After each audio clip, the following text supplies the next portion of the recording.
Celsius. So we just reduce it from 8 to 7. These are just the streams. 1, 2, 3, 4, 5. Yeah. So these stream 4 and stream 7. Oh, sorry, I shouldn't have stream. The heater number 4 and heater 7. This one is to cool down the third bed, to cool down the output from the third bed, and this one is to heat up the output from the first absorber, because we want to run it to the fourth bed. We can just transfer the energy between them. So there's not much to say in terms of material balance. We have the inlets, the feed, there's air, sulfur and water, and the output is waste gas and product acid. So stoichiometry wise, this is our whole reaction scheme, and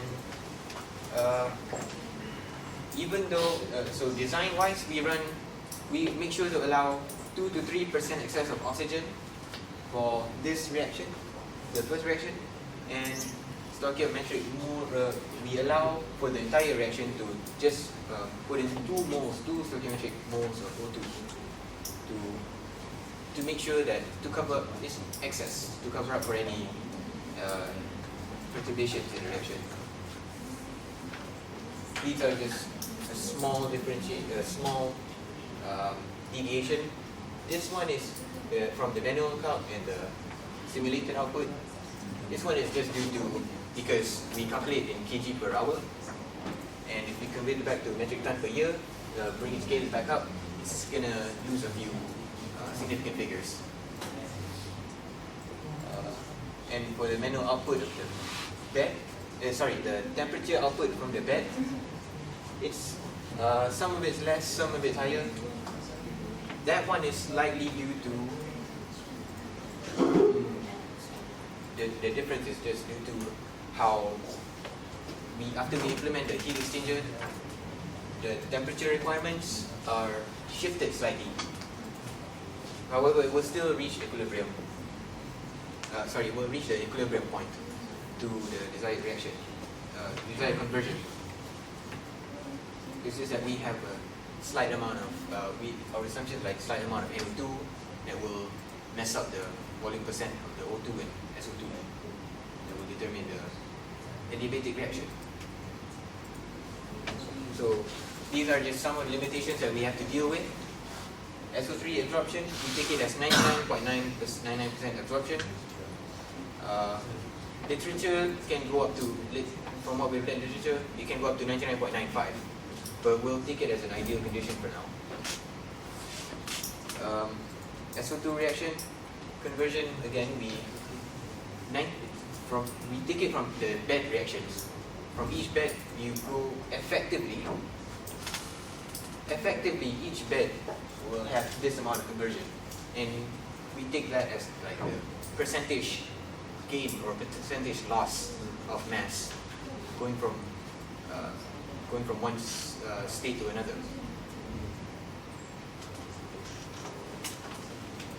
So, and lastly, the drying. We dry to, this is the humid, this is the air that we're using. It's at 85% relative humidity, 30 degrees Celsius in around Malaysia. And this is the air that we require to, this is the specified final dry air that we have. So these are just the values for the simulation and our final diagram. There's the absorber and the third bed is connected to one, as we done in the process synthesis. These are just some important design considerations depending on the concentration of the acid that you want in the end. The flow ratio of the air, the water feed that you use to dilute the acid, and the acid used to dry the air. Now, I'll move on to chapter 5. Okay, good afternoon all. So today I'm going to proceed with the process economy and also the cost estimation. So cost estimation in the plant is very crucial, but at the same time it's a very hard task to perform in order to achieve 100% of accuracy. But it's something that very practical. So a rough and adequate method or way for cost estimation need to be performed in order to achieve at least accuracy around of 30%. So in this section that I have recommended, I have used the historical cost analysis and also the factorial method to perform the cost estimation. Okay, so let's move on. Fixed capital essentially involves the total cost of the plant, for example, which also involves the maintenance cost, operating labor cost, laboratory cost, supervision, plant overheads, and all the pipings. The working cost, working capital is actually the additional investment that needed above the fixed capital. Another way is say that it's solely based on the production rate. So the working capital changes if the production rate changes. And the sum of the fixed and also the working capital gives you the initial investment. Okay, so a quick estimation of a plant can be made by historical cost method, but it is being assumed that something is a rough guide for us to achieve an accuracy of 30%. So therefore, we have been using this chart. This chart is actually the relationship between the fixed capital cost and the plant capacity, especially obtained for sulfuric acid. So, in order to find how much the capital cost that we're achieving now is based on 1989, which can be used as a base cost for us to forecast to the present year. Okay, we started out with the chain reaction. It's 1 mole of sulfur react to 1 mole of oxygen to produce sulfur dioxide, and at the end 1 mole of sulfur that reacted to produce 1 mole of sulfuric acid. So the total mole of sulfuric acid formed with 1 mole of sulfur is actually 7,126 kilomole per day, which have been converted to metric tons per day would be 698.35. So from the graph above, the capital cost of the plant, so it will be somewhere around here. So it goes up and intersect to the line and goes back to the plant cost. You can achieve the capital cost that you can predict would be around 13.5 billion, which is the base according to the year 1989, which will be forecast later. Okay, so in order for us to project to the present year of capital cost for sulfuric acid plant, we need a cost index. So the cost index that we obtained from online is until 2014, and we don't have any other cost index that we provided. So it's been a challenge for us to predict how much the capital cost of the plant would be for present year, which is we predicted until April 2016. So what we do, we take into account the inflation and also the interest rate. So this is the formula we use, F equals to P, and the F is the future capital cost that we need to predict. The P is the current capital cost, which is the base capital cost that has been used, and inflation rate step size between years. So once we got, we have included the inflation rate and the future, then that particular capital cost will be referred as a base to predict for 2016, which we get for until April 2016. The capital cost for sulfuric acid plant would be around 16.6 billion. So this is actually the graph that we referred in order for us to obtain the cost index. And this is the inflation rate that we use to predict the capital cost for the plant. Okay, so the fixed capital cost is actually plant installation and at the same time initial catalyst requirement. For initial catalyst requirement, It's actually part of the fixed capital cost. So this is the formula: 200 times the purity times the production times the density of the vanadium oxide, the catalyst that we use in this process. So we get about 462.25 ton per year, and money for each metric ton it will cost about 3,500 per ton. It costs about 3,500 USD, and this data has been obtained from online. So the total initial catalyst requirement would be 1617,875. There will be around 1.6 million. So the total fixed capital can be calculated by adding up the capital plant installation, capital cost for the plant installation, also capital for the initial catalyst, and we get about 18.3 million. And the total initial investment, we have to add it up with the working capital. So working capital usually 20% out of fixed capital. So the initial investment the investor need to put is for 21.97, approximately 22 million to start up a fabrication plant in 2016. Okay, so this is the estimation of annually operating costs. So annually for the maintenance, like repairing and replacement of equipment, it's actually 10% of the total fixed capital. This number of percentage we got it from Richard Hudson book, and it's estimated to be around 1.8 million, and it goes for the capital charges. Capital charges can be perceived as an interest rate. For example, the investor has invested,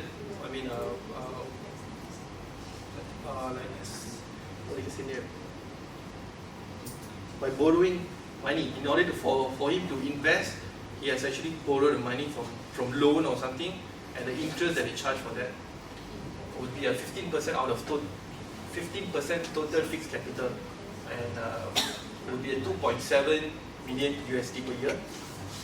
Annual insurance, 1% of the total fixed capital, is about 183,000 per year.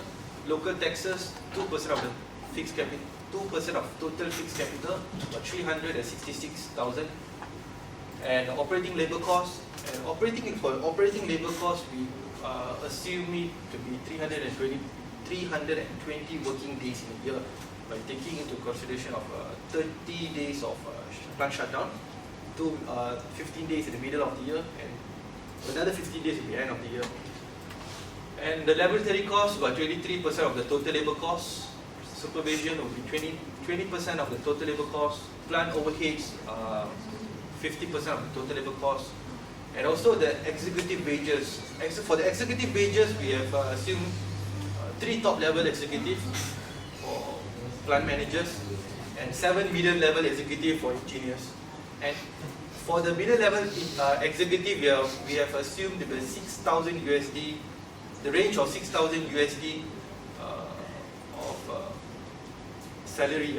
For the year would be around 70,000, and for the top-level executive would be 10,000 USD per month, which is about 120,000 in a year, and give annual rate of 864,000. So by summing up all of this, and we can get about 8.5 million of estimated costs for the annual operating costs. Okay, let's go to the variable cost. So the variable cost includes the raw material, the miscellaneous materials, something like a pipe, gasket, safety utilities, other utilities, the main utilities such as electricity, and other utilities such as steam, and replenishment of catalyst. So since that replenishment of catalyst will be every year will be 5% of the initial catalyst requirement, and so the total variable cost that we obtain by the calculation will be 15.7 million. Okay, so the annual operating costs will be adding up all these three: fixed costs, variable costs, and also the indirect costs. Indirect costs that we have included the sales and marketing, general overheads, R&D, and also it is how can we predict this? Is actually 30% out of summation of fixed cost and variable cost, and it gives a total annual operating cost of 31.5 million per year. USD, correct? Yes. Okay, so let's talk about revenue. Revenue, in other words, say about income. Okay, we have once the plant has been started up, the plant installation has been done. We didn't assume the plant to start it immediately, because there might be some, as you can see over here, 2016 and 2017, the NPV cash flow is still negative 22 million USD million, which means that there's no product or no production happens in these 2 years. This is due to this is due to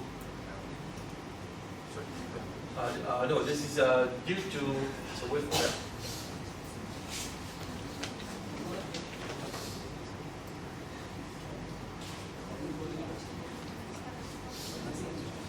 Yeah. It may be due to some complication, something like the equipment is not working properly. So they must have that certain period of time to evaluate each and every process, correct? Allow time, correct, allow time. And starting from 2018, we started up, we include the annual operating costs, and we started out the production rate of 20% of the actual production rate. We didn't go in a full throttle because we don't know whether that there might some problem happen in the plant. So we just going in, starting up it slowly, and it start to give the profit by covering up some of the capital investment.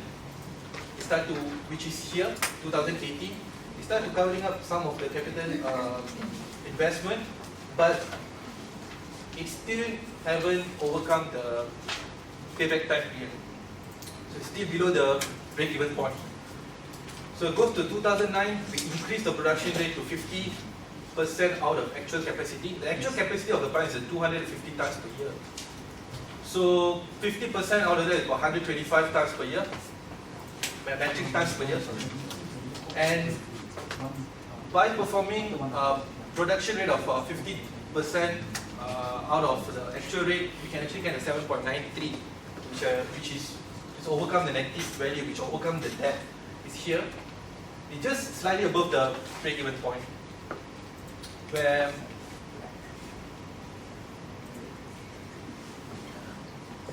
slightly higher than break-even point. The break-even point is here. This is actually the year of the production rate. And for the 2020, we start to run the plant in a full capacity with 100% of capacity by making a production rate of 250 tons per year, and which you can get a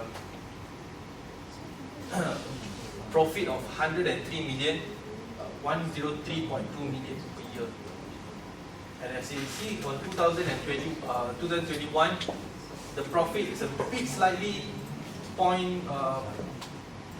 it's a bit lesser. It's lesser by points. It's because due to as time goes, the variable cost might increase due to the inflation rate and due to increase of the price, which affects the inflation rate. So, as I said earlier, variable cost is actually solely based on the production. Production is solely based on variable cost. So we can get our profit on this. Payback time, correct. And this is what all the investors are hoping for. Okay, next will be Shreya. I'm going to present on chapter 6, which is sustainability. First, I'll start with the plant site selection. So for my plant site selection, I choose in the East Malaysia, which is Bintulu in Sarawak, because the key ingredients of the liquefied natural gas nearby there. Okay, so this we locate our plant at the Tanjung Kidurung, Bintulu, Sarawak, because of the reduce in the transportation cost, which is nearby the harbour. As you can see, that's the plant site. Nearby there is harbour already. So we believe that our plant production can exceed the local consumption, so we can export our product. So as for the raw material, as you know that we use elemental sulfur, which is from the liquefied natural gas nearby.